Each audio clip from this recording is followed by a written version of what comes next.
Hi everybody, this is Gabe Crane with Woven Wings, and I'm making you another video today. Today I want to talk about something that is a little bit more far afield than I'm usually talking about in my videos, and that is the topic of what are the times that we are living in. And so I think this is something that is timely, for better or worse. We're living in a period in the moment where there's a lot of things happening in the world.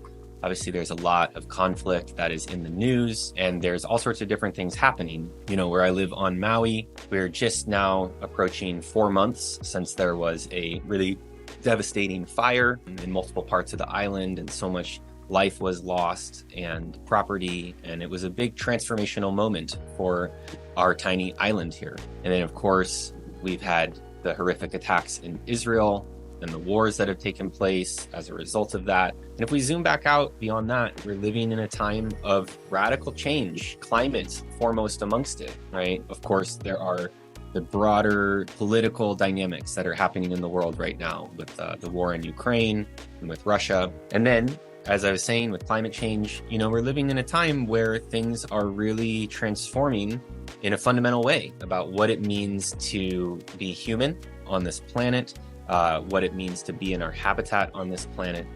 And furthermore, with, you know, the breakout of ChatGPT, and we have the advent of AI, you know, we're really approaching what folks in the technology community, or perhaps have already come to it, is called the singularity. And that is when AI, you know, approaches sentience itself. Another way of thinking about singularity is not just in the technological sense, but more in the mystical or sense, in the sense of the evolution of consciousness. And that is this kind of realization within kind of the collective of humanity, even if not everyone ultimately personally experiences it. But if there's a kind of threshold of recognition and realization that takes place amongst some of the population, where you can kind of see that life itself, beyond humanity, the animating force that has evolved humanity, is up to something here, doing something. It created our solar system, the powers of gravity and centration, created the sun and the planets, and then eventually created the geologic world. And then on top of that came the biological world. And then eventually with humans, there's the development of this conscious world, this what's sometimes called the noospheric world. And this process is now culminating where humans are at the point where we are creating facsimile or a copy of ourselves and able to generate that in ways which is akin to us becoming self-aware, becoming self-conscious. And I think that's maybe one of the best ways to think about the times that we are living in, or what's happening in the broad sense, is that perhaps we're living in a period of time where things are radically transforming because fundamentally consciousness is coming into a different understanding of self. Different people and places might talk about this in different ways. You know, there's astrology and astrologers out there who talk about it in different forms. I was just speaking with someone who was telling me about Pluto going through a big transit into out of Capricorn and into the age of Aquarius. And in a broader astrological sense, we are moving into the Aquarian age, right? We've been doing that for a very long time. The Mayan calendar, of course, which was had that famous end in 2012, also marked this kind of epoch of the ages, or this shift of the ages. And then in more Abrahamic biblical traditions, we have in Judaism this idea of Havle Mashiach, the birth pains of the Messiah, the coming of the Messiah, the process of how that happens. And so what is that? I'm really making this video for you, whether you're religious or not, whatever you believe, that's not really what I'm interested in. What I'm really wanting to convey is what is that idea that these different systems are perhaps reflecting and speaking to. And I think really it's about this shift in consciousness. It is about this understanding of the nature of life and being able to relate to that experience of life in a profoundly powerful way, beautiful way, and a new way than we historically have been able to do. All of that is maybe happening, and I think you have to take everything with a big grain of salt, and that's probably one of the first things I want to say.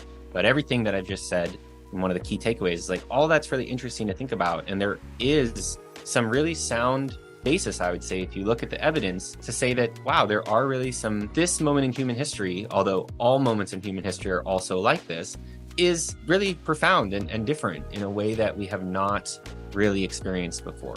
Okay, so that's true. But at the same time, we should take it all with a big grain of salt. They say in the Jewish tradition that the Messiah will never know that they're the Messiah. We will not know. We are not prophets in this day and age. We don't know really what's going on. And really, we're only going to be able to look back in retrospect and see that things kind of took place the way that they did for whatever reason. Though it appears like things are a certain way, and it's certainly interesting to look at all these topics, the first thing is just to recognize that we don't know. It's also just another day of life going around on planet Earth, cycling around the sun. And ultimately, it's beyond any one person's ability to comprehend or say with any sort of definitiveness what's actually taking place. So that's something that I really want to impress. And like, there's a lot of people out there, on YouTube as well, saying that X, Y, and Z is definitely happening. And that's also how different beliefs and conspiracies and all sorts of things can take root that aren't actually beneficial for life. So that's the first thing. Then the second thing is that regardless of what is actually taking place, we have to think about what is ultimately going to be valuable for us, regardless of what's happening. Say that all that stuff is taking place. Say it is some great transformation. Well, what am I supposed to do with that? And a lot of times we want to kind of get interested in those topics because they're exciting and they're kind of fun. They make our heart rate go up a little bit. It's a sense of impending disaster and doom. And what am I going to have to do during the zombie apocalypse and all this sort of stuff? That's all fun to think about. But ultimately, we still have to look after ourselves. We still have to take care of our lives. And the principles that help us to do that are true, whether it's the end of the world or not. On that note, really have to think about things that we do talk about on this channel a lot, which is being in a good state, getting into a calm, relaxed, and natural state, making that your business, to be about that all the time. You're so busy and so stressed out for what? What is it getting you? I know there's all sorts of different things we have to work for and stress and everything, financial challenges, systemic injustices, all of this. But if we're not in that calm, relaxed, and natural state, what are we doing? What are we getting? And if it's our one precious life, as Mary Oliver, the poet, says, what is it that we want to spend that time doing? So ultimately, if we can come back into our center, if we can slow down, if we can be present to what's happening in our life and make it our business to take responsibility for that, to show up for ourselves first and foremost and hold ourselves responsible to that, make our lives fruitful and positive through engaging in practices like that, and then shining that out and sharing that with the people that we interact with, the nature that we interact with, then the world might be ending, it might not be, but we're going to be doing the same thing, which is developing those states of being. Part of that means setting up structures for ourselves. And one thing that I think is certainly out there with everything that is going on in the news, you get on your feed, you start scrolling, you feel the stress of all those different things, as I mentioned, depending on what your circumstances are. And out of that, we feel like we cannot really be healthy. We can't be connected with what truly matters. We can't be connected with our core, with our source of our self. And so we get lost. We really need structures to engage the practice of coming back. And that can look a lot of different ways, even if it's journaling for 3 minutes or a minute. You can start small, but whatever it is, to try to create these structures that can be built up over time and sustained. We have a practice in Ren Shui, which is one of the systems I have, of having something called a gong, which is making a 100-day commitment to something. That's a long time. It's not very long in the scale of the cosmos we were just talking about, and it's not even that long in the scale of most of our lives. It's a little over 3 months. But if we do something, even if it's that 1 minute of journaling or 1 minute of breathing, 1 minute getting centered for 100 days straight, it means something. It starts to build and accumulate chi, a certain energy that we can make use of and then maybe take the next step to do something more. Gradually, we build things up little by little. Creating these structures where we can actually support ourselves to do something nourishing in life, especially when things are so hectic, can be really, really valuable. So 2 last points I want to make about this whole topic. One is that sometimes this stuff might be happening on the outside as an opportunity for us to develop just the types of things I was talking about on the inside. Sometimes when we get more difficult reflections and when life is more difficult, it makes us more available or more willing to deal with things that we otherwise might try to avoid, or kick up the feet and watch the game, watch Netflix, kick it down till tomorrow, till next week.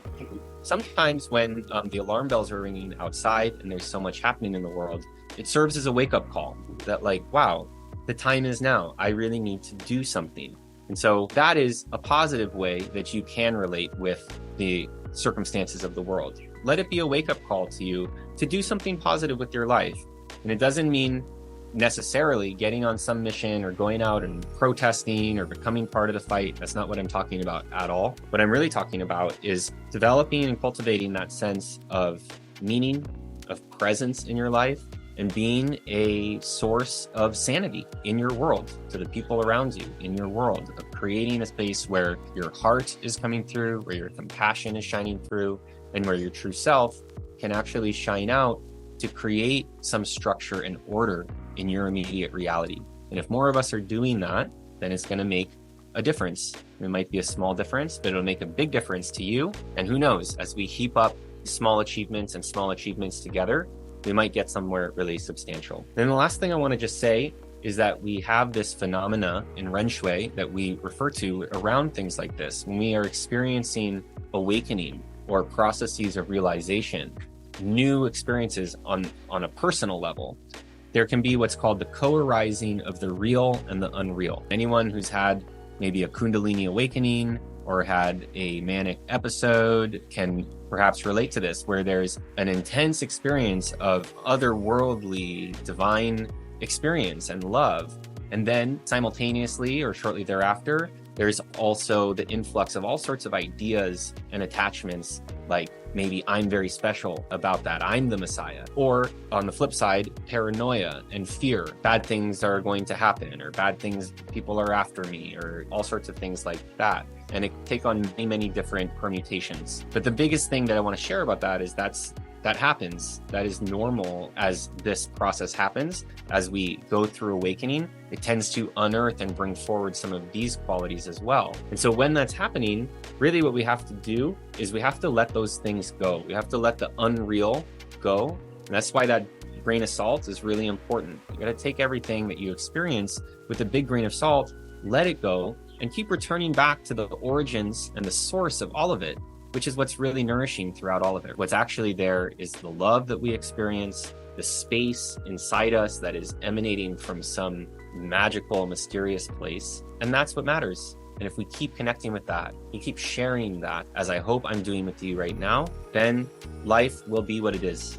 And we'll have something to appreciate at the least for however long we are here. And so with that, I just want to say thank you.